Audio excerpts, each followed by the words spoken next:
नमस्कार साथियों, ज्ञान स्तरीय गुरुकुल में आपका स्वागत है। साथियों, आज का हमारा टॉपिक है राज्यपाल की नियुक्ति। राज्यपाल की नियुक्ति कैसे होती है? भारतीय संविधान के अनुसार राज्यपाल की नियुक्ति राष्ट्रपति द्वारा की जाती है। राज्यपाल राज्य का संवैधानिक प्रमुख होता है और संवैधानिक प्रावधान अनुच्छेद 155, 156, 157 और 158 दिए गए हैं। तो इसको भी हम एक एक करके पढ़ते हैं। आगे चलते हैं। 155 में राज्यपाल की नियुक्ति राष्ट्रपति द्वारा, 156 में कार्यकाल एवं पदावधि, 157 में योग्यता और 158 में पद की शर्तें दी गई है। नियुक्ति की प्रक्रिया कैसे होती है इसके बारे में समझते हैं। राज्यपाल की नियुक्ति राष्ट्रपति करता है। राष्ट्रपति यह नियुक्ति केंद्र सरकार यानी कि प्रधानमंत्री व मंत्री परिषद की सलाह पर करता है। सामान्यतः राज्यपाल उस राज्य का निवासी नहीं होता जहां उसे नियुक्त किया जाता है। यह भी देखा जाता है। कार्यकाल राज्यपाल का 5 वर्ष होता है। वह राष्ट्रपति के प्रसाद पर्यंत अपने पद पर रहता है।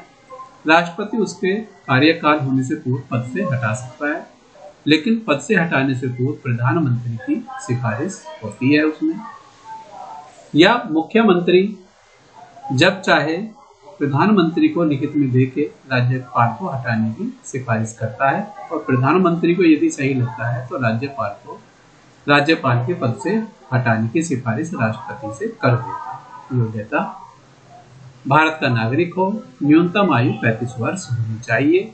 यही राष्ट्रपति के लिए है, यही आयु उपराष्ट्रपति के लिए है और यही आयु राज्यपाल के लिए भी है। पद की शर्तें: संसद या राज्य विधानमंडल का सदस्य नहीं होता है, किसी लाभ के पद पर नहीं होना चाहिए। राज्यपाल को वेतन एवं भत्ते राज्य की संचित निधि से मिलते हैं। एक से अधिक राज्यों का राज्यपाल भी हो सकता है, जो अनुच्छेद 153 के अनुसार है। एक व्यक्ति को एक से अधिक राज्यों का राज्यपाल नियुक्त किया जा सकता है, अनुच्छेद 153 के तहत। पहला प्रश्न हमारा, राज्यपाल की नियुक्ति कौन करता है? तो राज्यपाल की नियुक्ति राष्ट्रपति करते हैं, अनुच्छेद 155 के अनुसार।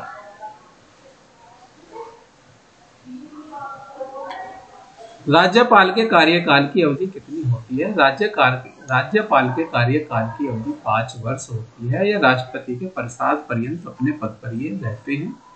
इनको 5 वर्ष से पहले भी इनके पद से हटाया जा सकता है। राज्यपाल पद पर बने रहते हैं। देखो, संसद की इच्छा नहीं, ये गलत। मुख्यमंत्री की इच्छा, ये भी गलत। राष्ट्रपति के प्रसाद पर्यंत, ये ठीक। उच्च न्यायालय के आदेश तक, ये भी गलत। अगले प्रश्न की तरफ चलते हैं। यह 156 के अनुसार होता है प्रसाद पर्यंत। राज्यपाल बनने के लिए न्यूनतम आयु क्या है? तो राज्यपाल बनने के लिए न्यूनतम आयु 35 वर्ष होती है। 25 वर्ष लोकसभा का सदस्य के लिए, 30 वर्ष राज्यसभा का सदस्य के लिए होती है और प्रधानमंत्री बनने के लिए 25 वर्ष की आयु जरूरी है। राज्यपाल की योग्यता किस अनुच्छेद में दी गई है? तो राज्यपाल की योग्यता अनुच्छेद 157 में दी गई है। अगला प्रश्न, एक व्यक्ति को एक से अधिक राज्यों का राज्यपाल किस अनुच्छेद के अंतर्गत बनाया जाता है? तो 153 के अंतर्गत बनाया जाता है। राज्यपाल का वेतन किससे दिया जाता है? तो यह राज्य की संचित निधि से दिया जाता है, ऑप्शन बी। अगला प्रश्न, राज्यपाल निम्न में से कौन सा पद धारण नहीं करता है? तो किसी लाभ के पद पर यह नहीं रहता है। इसके अलावा कुलपति, राज्य का संवैधानिक प्रमुख और राज्यपाल परिषद का अध्यक्ष, ये तीनों पद धारण करता है।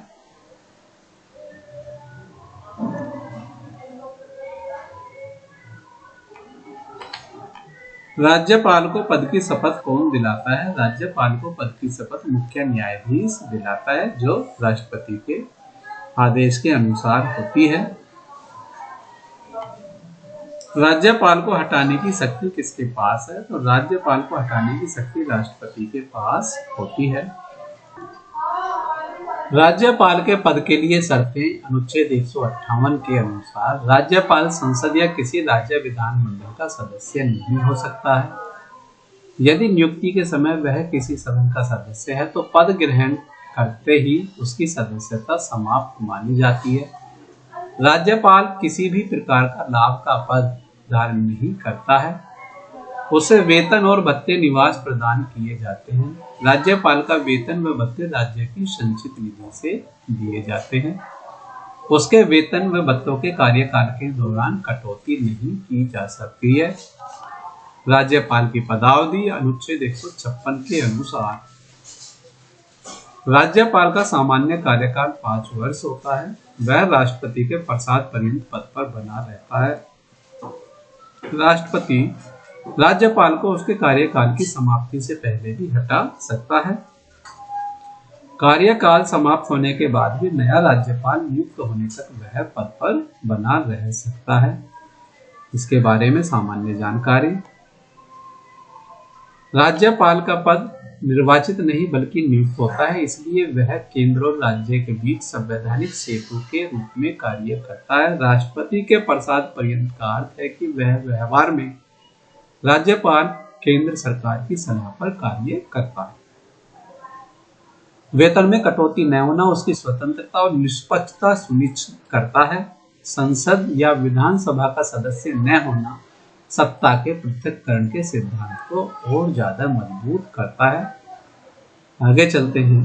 पहला प्रश्न हमारा, राज्यपाल के पद की शर्त का उल्लेख किस अनुच्छेद में है? अनुच्छेद 158 में इसके पद की शर्तों का उल्लेख है। राज्यपाल का सामान्य कार्यकाल कितने वर्ष का होता है? 5 वर्ष का होता है। प्रश्न हमारे ये कुछ प्रश्न दोबारा आए गए हैं। राज्यपाल पद पर बने रहते हैं तो यह राष्ट्रपति के प्रसाद पर्यंत पद पर बने रहते हैं। राज्यपाल अपने पद से त्यागपत्र किसे देता है? तो राज्यपाल राष्ट्रपति को अपना त्यागपत्र देता है, मुख्यमंत्री को नहीं देता है।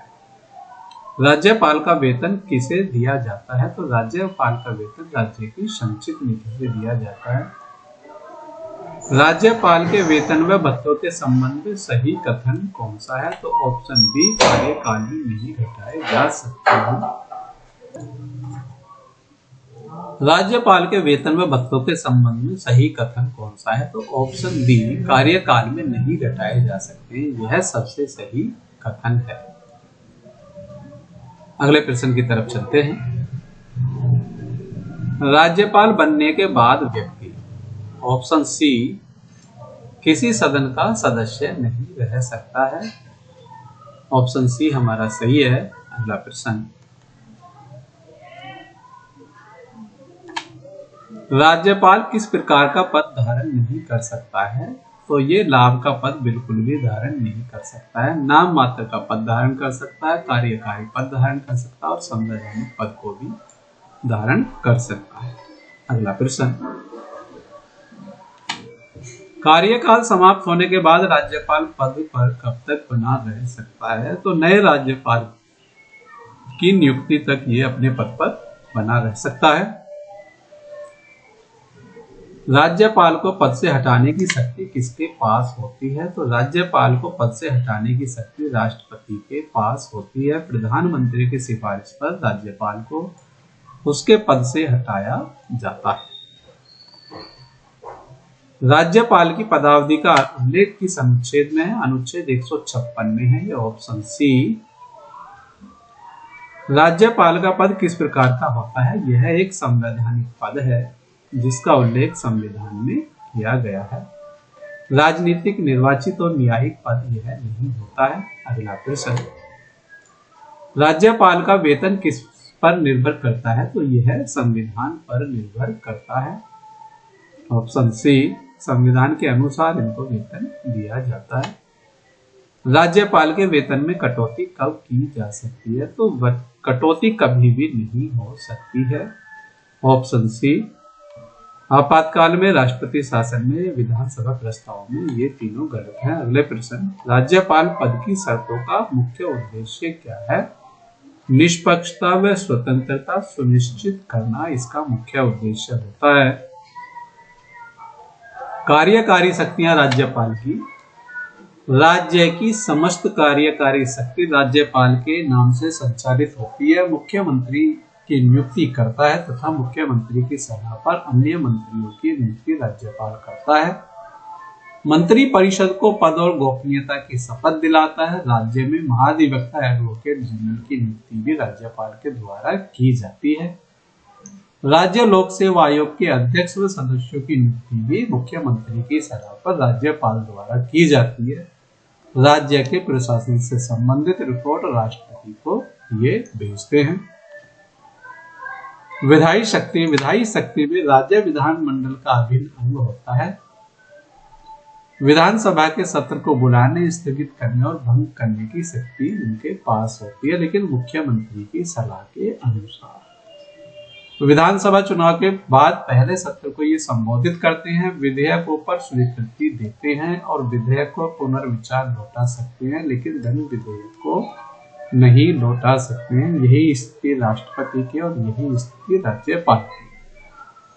कुछ विधेयकों को राष्ट्रपति के विचार हेतु सुरक्षित रखा जा सकता है। अध्यादेश जारी करने की शक्ति इनके पास होती है, लेकिन मुख्यमंत्री की सलाह के अनुसार। वित्तीय शक्तियां, वार्षिक बजट विधानमंडल में उनके नाम से प्रस्तुत होता है। धन विधेयक राज्यपाल की पूर्व अनुमति से ही प्रस्तुत किया जा सकता है।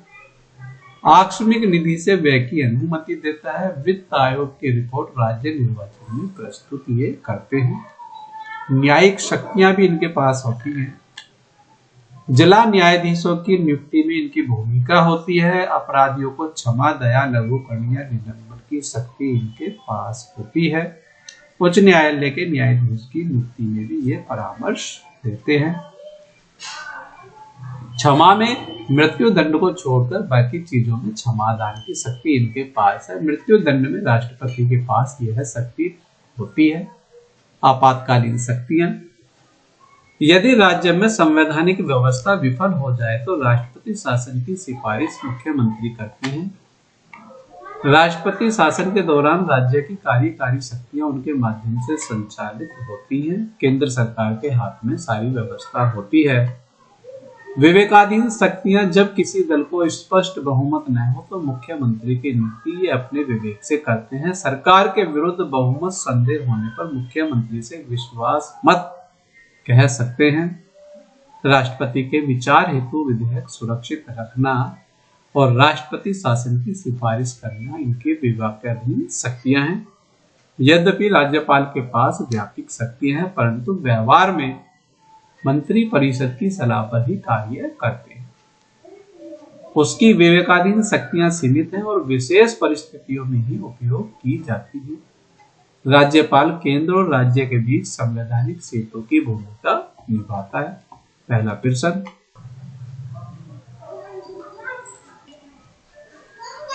राज्य का संवैधानिक प्रमुख कौन होता है? राज्य का संवैधानिक प्रमुख राज्यपाल होता है। अगला प्रश्न,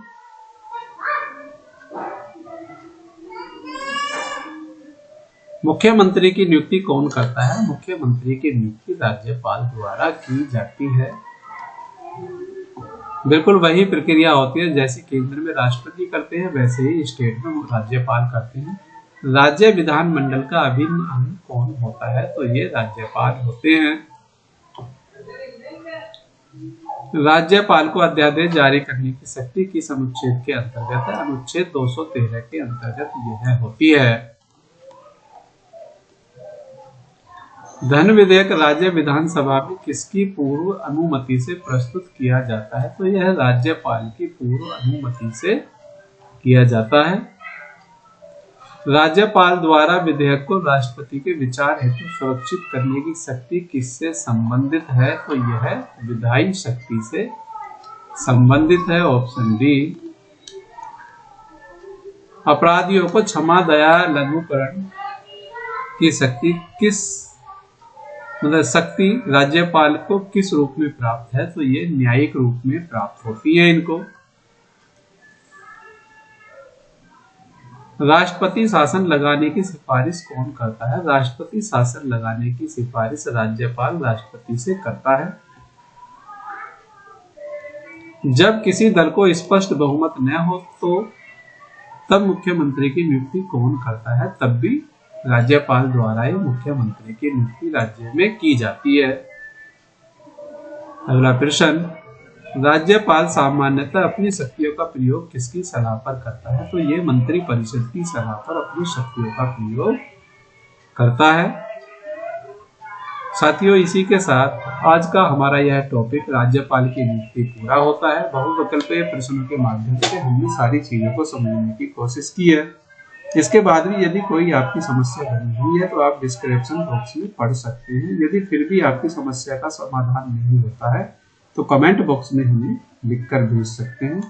आपकी हर समस्या का समाधान करने की हम कोशिश करेंगे, बस समस्या टॉपिक से संबंधित ही होनी चाहिए। साथियों, यदि वीडियो आपको अच्छा लगा है तो वीडियो को लाइक कीजिए, वीडियो को शेयर कीजिए और यदि अभी तक हमारा चैनल सब्सक्राइब नहीं किया है तो चैनल को सब्सक्राइब कीजिए। हमारे द्वारा बनाई गई सभी video history, political science, geography और हिंदी व्याकरण, करंट अफेयर्स, खास तौर से उत्तर प्रदेश की सभी भर्तियों के लिए यह होती है।